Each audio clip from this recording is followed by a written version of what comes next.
Hey everybody, this is a 2011 Lotus Evora. I want to cover a few things that maybe not everybody knows about this car. Lotus obviously has a famed history, winning 7 constructor championships in Formula One. And they hand build these cars in the UK, which is also something that's pretty unique. And if you're shopping in this price point, you probably do want something a little bit different, right? So this car starts with a monocoque extruded aluminum chassis tub, and they bond it together using an adhesive that is stronger than a weld and lighter than a weld. A lot of manufacturers are now using this, but think about this car in 2010 when it came out, it was using that type of process. The chassis itself, and I'm sorry about the wind, there's a little bit of wind here, so you're probably gonna hear a lot of gust.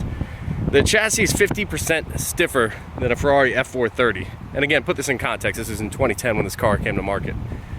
The radiator, which is kind of cool, is tilted forward, so you probably can't see it, but air comes through there.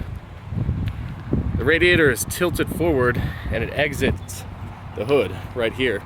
And you're probably not going to be able to see it, but you can, if you're looking at it in different light, you can see it down in there. And it allows basically a very efficient cooling of the engine, water temps, and then it extracts that air out and over that top of that roof, creating more downforce at speed. I know the new Corvette uses it, a lot of performance-oriented cars are using that technology now.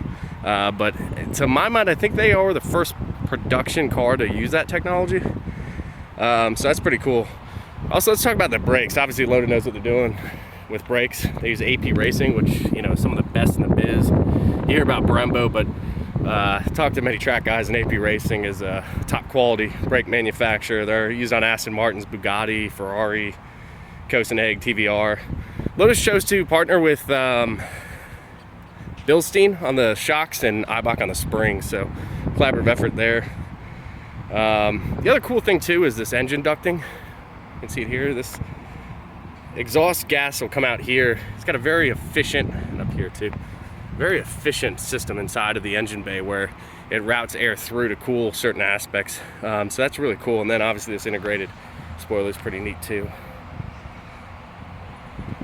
It uses asymmetrically forged double wishbone suspension, and those are forged aluminum, sorry, which obviously the best in the business. All race cars use double wishbones for a very important reason.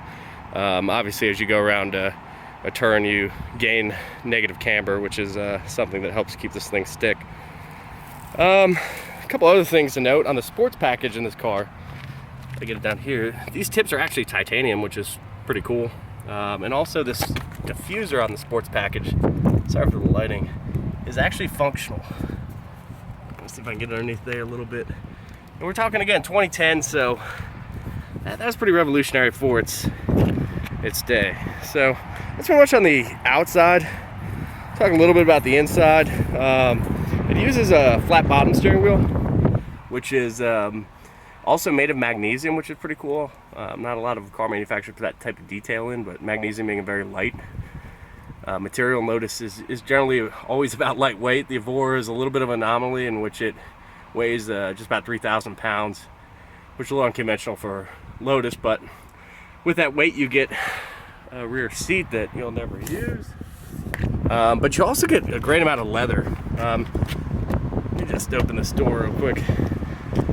The seats are sourced from Recaro, which obviously makes some of the best seats in the business. Sorry, just tilt that camera. You can see it embossed right here. But every single surface in this car is leather wrapped. I mean, the door, stitch wrapped, the sill. I mean, even this space here, this is leather back here. In the engine compartment, there's actually a piece of leather. So very nice interior, very well executed, very high quality, and obviously adding all that leather adds weight. The Alpine stereo, okay, so some things that are not world-class or innovative to go on the theme of Lotus is this Alpine, clearly an aftermarket stereo system shoved in here. Gauge cluster is so-so, but it does provide some F1 inspired lights, which are kind of cool. So as you get closer to the shift, the red line, sorry, the shift lights will come on. Also, another cool feature is these are bumped out. I mean, you can kind of see it from above. Perfect for a helmet at the track and just to give you a little more headspace. I know a lot of other cars do that, but a pretty cool feature. So those are some just quick few things that you might not know about the Lotus Evora. I hope you enjoyed it. Thanks.